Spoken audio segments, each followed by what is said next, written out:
जय हिंद जय भारत दोस्तों। साइंस एकेडमी के यूट्यूब चैनल पर आप सभी का स्वागत है। 10th क्लास के साइंस के चैप्टर नंबर 3 के भाग 1 में सभी टॉपिक को पूरी तरह से कंप्लीट कर दिए हैं और ये भाग 2 है और भाग 2 में सभी अभ्यास के प्रश्नों को कंप्लीट करेंगे। तो चलिए शुरुआत करते हैं।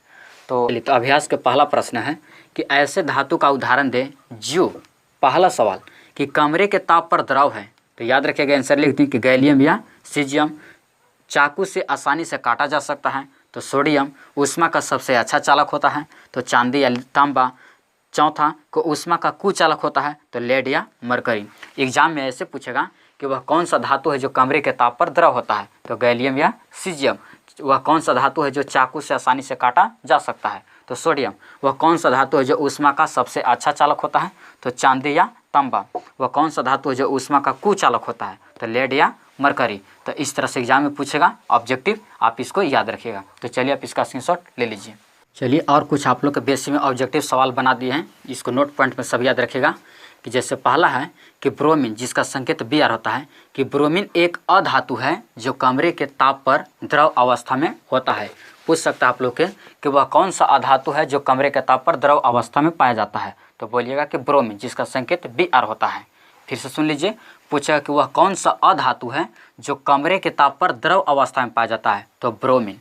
दूसरा पूछेगा कि वह कौन सा धातु है, जैसे यहाँ लिख दिए हैं कि पारा, जिसका संकेत Hg होता है, कि पारा एक धातु है जो कमरे के ताप पर द्रव अवस्था में पाया जाता है। यदि पूछेगा कि वह कौन सा धातु है जो कमरे के ताप पर द्रव अवस्था में पाया जाता है तो पारा। और अगर पूछेगा कि वह कौन सा अधातु है जो कमरे के ताप पर द्रव अवस्था में पाया जाता है तो ब्रोमीन। अधातु को कहेगा तो ब्रोमीन और धातु को कहेगा तो पारा, जिसका संकेत Hg होता है। तीसरा कि धातु जैसे सोना, चांदी एवं प्लेटिनम स्वतंत्र अवस्था में पाया जाता है।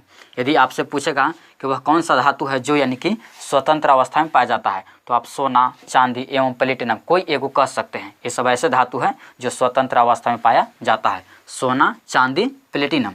अगला है चौथा कि सोडियम और पोटेशियम को चाकू से काटा जा सकता है। यदि आपसे कहेगा कि वह कौन सा धातु है जिसे चाकू से आसानी से काटा जा सकता है तो सोडियम और पोटेशियम, ये दोनों ऐसा धातु है जिसको आप चाकू से आसानी से काट सकता है, जो कि धातु में आता है। अगला है कि चांदी ऊष्मा का सबसे अच्छा चालक होता है। पूछेगा कि वह कौन सा धातु है जो सबसे अच्छा चालक होता है, ऊष्मा का सबसे अच्छा चालक, तो बताइएगा कि चांदी। अगला सवाल है कि सोना एक धातु है जो संक्षारित नहीं होता है। सोना एक धातु है जो संक्षारित नहीं होता है। यदि एग्जाम में पूछ देगा कि वह कौन सा धातु है जो संक्षारित नहीं होता है, यानी कि किसी से रिएक्शन नहीं करता है, तो याद रखिएगा कि सोना एक ऐसा धातु है जो किसी से रिएक्शन नहीं करता है। तो इस तरह से सब ऑब्जेक्टिव सवाल था। आई होप दैट कि आप समझ गए होंगे। आप इसका स्क्रीनशॉट ले लीजिए। चलिए अगला सवाल है, अभ्यास के दूसरा प्रश्न है कि आघातवर्ध्य तथा तन्य का अर्थ बताएं। बताना है आपको कि आघातवर्ध्य क्या है और तन्यता का अर्थ क्या होता है। तो चलिए दोनों का हम अलग अलग लिख लिए। पहला नंबर में लिए है आघातवर्ध्य। तो वैसे तत्व जिसे पीट कर पतली चादर में बनाई जा सकती है उसे आघातवर्ध्य कहते हैं। यानी कि वैसा तत्व या वैसा पदार्थ जिसको पीट कर लंबा या चौड़ा किया जा सकता है या पतली चादर में बदला जा सकता है तो उसे आघातवर्ध्य कहते हैं। दूसरा है तन्यता। तो वे तत्व जिसमें खींचकर तार के रूप में बदला जा सकता है उसे तन्यता कहता है। यानी कि वैसे तत्व या वैसे धातु जिसको आप खींचकर, यानी कि जिसमें तनाने या खींचाने का क्षमता पाया जाता है तो उससे आप कह सकते हैं कि तन्यता। तो लिखे हैं कि वे तत्व जिसमें खींचकर तार के रूप में बदला जा सकता है उसे तन्यता कहते हैं। तो आई होप दैट कि आप आघातवर्ध्यता और तन्यता का मतलब समझ गए होंगे। तो आप इसका स्क्रीनशॉट ले लीजिए। चलिए तो अगला सवाल है कि सोडियम को केरोसिन तेल में डुबाकर क्यों रखा जाता है। यानी कि जो सोडियम होता है उसको यानी कि केरोसिन तेल में डुबाकर रखता है, आखिर क्यों। तो चलिए लिख दिए आंसर कि जब सोडियम हवा, पानी या नमी के संपर्क में आता है तो आग पकड़ लेता है और केरोसिन तेल में हवा या पानी नहीं घुल पाता है, इसलिए सोडियम को केरोसिन तेल में डुबाकर रखा जाता है। यानी कि क्या है कि जब सोडियम हवा या पानी या नमी के संपर्क में आता है तो तुरंत वो आग पकड़ लेता है, जबकि केरोसिन तेल में हवा की मात्रा और पानी की मात्रा घुल ही नहीं पाता है, तो इसलिए उसको केरोसिन तेल में डुबाकर रखा जाता है ताकि आग न पकड़े। आप सोडियम को देखे होंगे कि जब आप छोटे छोटे टुकड़े लेकर पानी में आप फेंकेगा, चाहे हवा में भी फेंकेगा, तो तुरंत वो आग पकड़ लेता है। तो ऐसा होता है सब सोडियम। तो चलिए आप इसका स्क्रीनशॉट ले लीजिए। चलिए, तो अगला सवाल है कि इन अभिक्रिया के लिए समीकरण लिखें। जैसे पहला था कि भाप के साथ लोहा को रिएक्शन करवाना है, और दूसरा है कि जल के साथ कैल्शियम तथा पोटेशियम को रिएक्शन करवाना है। तो लीजिए फिर से कि भाप के साथ लोहा का रिएक्शन करवाना है। अब लोहा का तो सूत्र होता है Fe, ठीक है, जिसको आयरन कहते हैं। अब भाप क्या होगा, तो भाप यहाँ जल के रूप में रहेगा, जिसको H2O कहते हैं, यानी कि जल के साथ लोहा का रिएक्शन करवाएंगे। तो चलिए यहाँ हम बना दिए हैं कि भाप के साथ लोहा का रिएक्शन। तो जब हम यानी कि आयरन को, यानी कि आयरन का संकेत होता है Fe को, जब आप जल यानी भाप के साथ रिएक्शन करवाइएगा तो Na बना देगा आयरन ऑक्साइड, आयरन ऑक्साइड, जिसका सूत्र Fe3O4 होगा, और प्लस में हाइड्रोजन गैस बाहर निकलेगा। अब इसको संतुलित कर दिए हैं, आयरन 3 गो तो आयरन इधर 3 गो, ऑक्सीजन इधर से 4 गो तो ऑक्सीजन यहाँ से यानी कि 4 गो है, हाइड्रोजन 4 दूना के 8 गो तो हाइड्रोजन 4 दूना के 8 गो। तो इस तरह से यानी कि जब आयरन जल के साथ रिएक्शन करेगा तो फेरस ऑक्साइड और हाइड्रोजन गैस बना देगा। दूसरा है कि जल के साथ कैल्शियम तथा पोटेशियम, तो दोनों के लिए है पारापारी, कैल्शियम के साथ यानी कि जल के रिएक्शन करवाएं और पोटेशियम के साथ जल का। तो जब कैल्शियम जल के साथ रिएक्शन करेगा तो यानी बुझा हुआ चूना कैल्शियम हाइड्रा ऑक्साइड बना देगा और प्लस में हाइड्रोजन गैस बाहर निकलेगा। फिर इसी तरह से जब पोटेशियम जल के साथ रिएक्शन करेगा तो पोटेशियम हाइड्रा ऑक्साइड बना देगा और प्लस में हाइड्रोजन गैस बाहर निकलेगा, और सबके संतुलित भी कर दिए हैं। तो इस तरह से यानी कि इस जो सवाल था कि इन अभिक्रिया के लिए समीकरण को लिखे, तो दोनों का लिख दिए हैं कि भाप के साथ लोहा यानी कि जल के साथ लोहा का रिएक्शन करवाएंगे तो फेरस ऑक्साइड बना देगा, और जब यानी कि जल के साथ कैल्शियम को करवाइएगा तो बुझा हुआ चूना बना देगा, और पोटेशियम के साथ जल के साथ रिएक्शन करवाइएगा तो पोटेशियम हाइड्रोक्साइड बना देगा। तो इस तरह से हमारा सब कंप्लीट हो गया। आप इसका स्क्रीनशॉट ले लीजिए। चलिए अगला सवाल है कि जस्ते, जिसको जिंक कहते हैं, जस्ते को आयरन सल्फेट के विलयन में डालने से क्या होता है, इसकी रासायनिक अभिक्रिया लिखें। ये 2021 के मॉडल सेट में भी इस सवाल को सेट किया था, इसलिए ध्यान से इसको रखिएगा। बोला है कि जस्ते मतलब आयरन, जस्ते मतलब जिंक को आयरन सल्फेट, यही आयरन सल्फेट है, आयरन सल्फेट के विलयन में डालने से क्या होता है। आइए सबसे पहले इतने देख लेते हैं। जिंक आयरन सल्फेट के विलयन से आयरन को विस्थापित कर जिंक सल्फेट का रंगहीन विलयन और आयरन देता है। नहीं समझे, जैसे यहाँ देखिए बोला है जिंक, तो जिंक लिख दिए, आयरन सल्फेट तो प्लस में है कि आयरन सल्फेट के विलयन से, ये तो आपका घोल है एक्वस के विलयन से आयरन को यानी कि ई वाला आयरन को विस्थापित कर, यानी कि देखिए जिंक क्या कर रहा है कि आयरन को यहाँ से हटा रहा है और जिंक सल्फेट बना रहा है, आयरन को अलग कर दिया और खुद यानी कि जिंक SO4 के साथ सट गया। तो वही बोल रहा है को विस्थापित कर जिंक सल्फेट का रंगहीन, जिंक सल्फेट का रंगहीन विलयन और आयरन देता है, रंगहीन विलयन और आयरन को देता है। तो यहाँ पर हम रिएक्शन भी लिखते हैं, यानी कि अभिक्रिया पूछा था कि इसकी रासायनिक अभिक्रिया को भी लिखें। और आप ऐसे देखिए कि जिंक क्या है, आयरन से अधिक क्रियाशील तत्व है,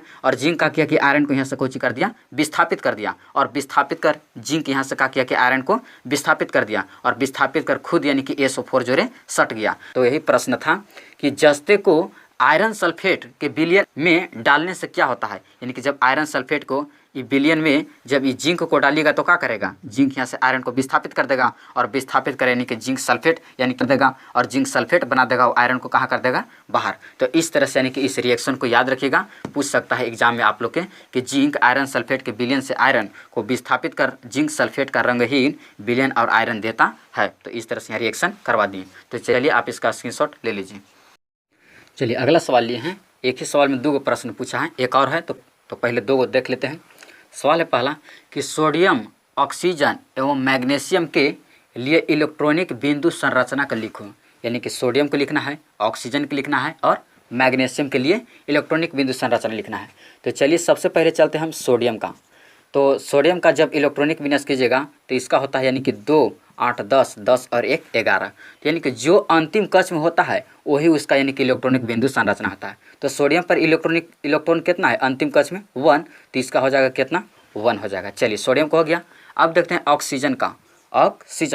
तो ऑक्सीजन का कीजिएगा तो इसका यानी कि 8 होता है, तो यानी कि 2 और 6 कितना हो जाएगा, 8। तो इस पर यानी कि अंतिम कक्ष में क्या गो है, 6 गो, तो एक पर यानी कि बिंदु 6 गो होगा। तो 1, 2, 3, 4, 5 और 1, 6। तो इस तरह से ऑक्सीजन पर बिंदु हो जाएगा। अब है मैग्नीशियम पर। मैग्नीशियम पर, तो मैग्नीशियम का कितना होता है 12, तो जब इसका कीजिएगा तो 2 8 10, 10 और 2 12, तो अंतिम कक्ष में क्या हो गया 2 गो, तो इस पर कितना हो जाएगा 2 गो। तो इस तरह से यानी कि सोडियम, ऑक्सीजन एवं मैग्नीशियम के लिए इलेक्ट्रॉनिक बिंदु संरचना को लिखा जाता है। जितना भी तत्व होता है इसी तरह से किया जाता है, जो उसके अंतिम कक्ष में रहेगा वही उसका यानी कि इलेक्ट्रॉनिक बिंदु संरचना होता है।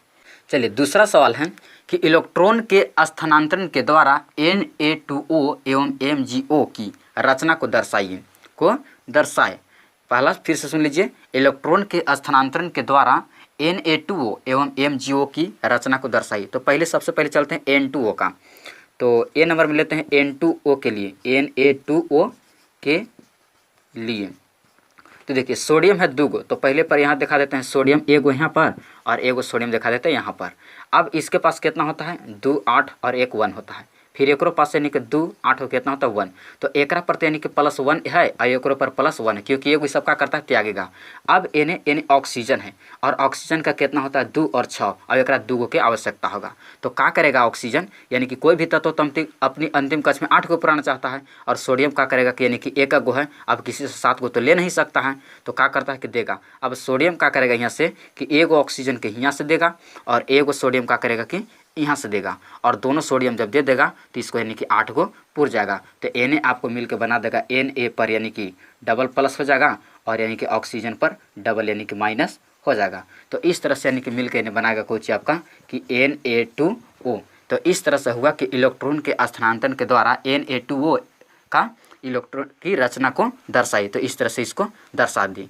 अब इसी तरह चलिए मैग्नीशियम कब देखते हैं, मैग्नीशियम MgO का, तो मैग्नीशियम के देखिए तो कितना होता है यानी कि 2 8 और 2 10, 10 और 2 12, तो इस पर यानी कि डबल प्लस है। अब इन्हें क्या करेगा कि यानी कि ऑक्सीजन इसकी कितना होता है 2 और 6 यानी कि 6 गो।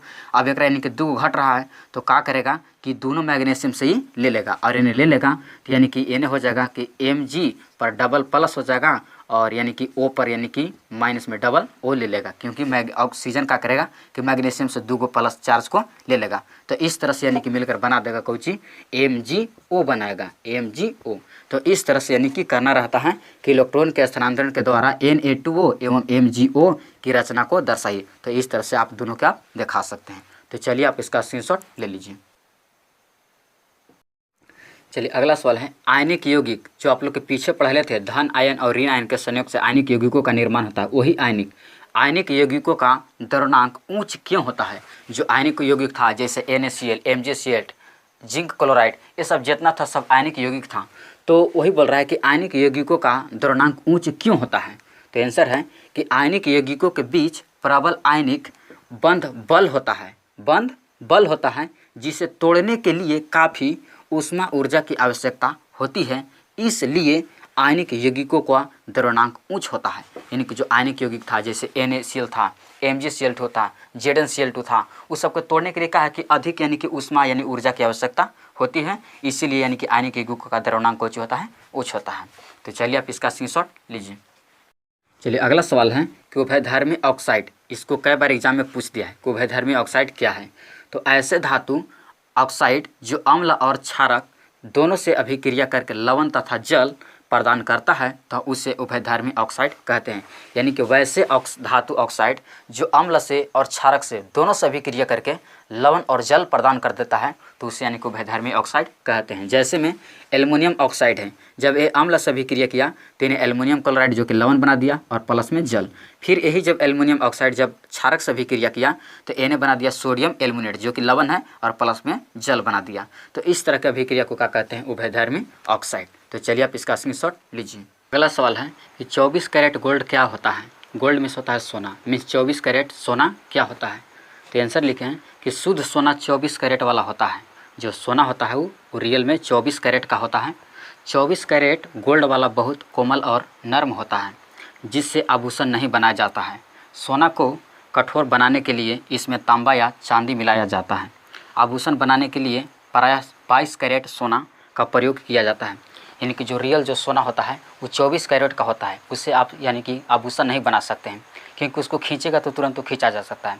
इसलिए आभूषण बनाने के लिए प्रयोग किया जाता है जो इसको 22 कैरेट का प्रयोग करके आप आभूषण बना सकते हैं। तो इस तरह से आप इक्वेशन को याद रखिएगा। तो चलिए आप इसका स्क्रीनशॉट ले लीजिए। चलिए और इसी तरह से ये पूरी चैप्टर को और इसी तरह से यानी कि 3 चैप्टर को मैं पूरी तरह से अभ्यास को कंप्लीट कर दिया। और एक चैप्टर और एक सवाल आप बनाने का प्रयास कीजिएगा कि धातु और अधातु में अंतर लिखें, क्योंकि 5 नंबर के सवाल पूछ देता है। तो ये चीज़ खुद से प्रयास कीजिएगा। तो चलिए अगले वीडियो में मिलेंगे। आज के लिए थैंक यू, धन्यवाद।